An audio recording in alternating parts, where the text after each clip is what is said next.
నేను కోట్నాల్లో maximum జాన్లో join అయ్యాను అనమాట. జాన్ ending with in CSR batch అనమాట. ఇది మాకు కాలేజ్లో ప్లేస్మెంట్స్ అయినవి.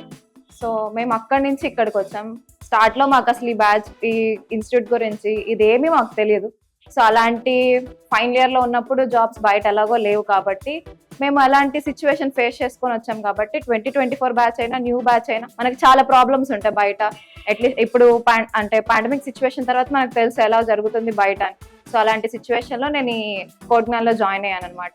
అట్ స్టార్ట్లో నేను 1 month or 2 months నేను చాలా వరకు ఏ కంపెనీస్కి అప్లై చేయలేదు. ఎందుకంటే నేను వాళ్ళు చెప్పించే ఫ్రంట్ ఎండ్ మీద బేస్డ్ మీద ఏదైనా ఉంటే ట్రై చేద్దాం అనుకున్నాను. But it's totally upon Java. So నేను అవి స్కిప్ చేశాను. ఒక 2 months తర్వాత నేను ట్రై చేశాను. అండ్ కమ్యూనికేషన్ పరంగా ఇప్పుడు ఆల్రెడీ కాలేజ్లో మనం నేర్చుకున్నాం. ఇక్కడ కూడా మనం ఏదైతే చెప్తున్నామో అది చాలా కాన్ఫిడెంట్గా, అది రైట్ ఆర్ రాంగ్ అనేది secondary. You should be so confident.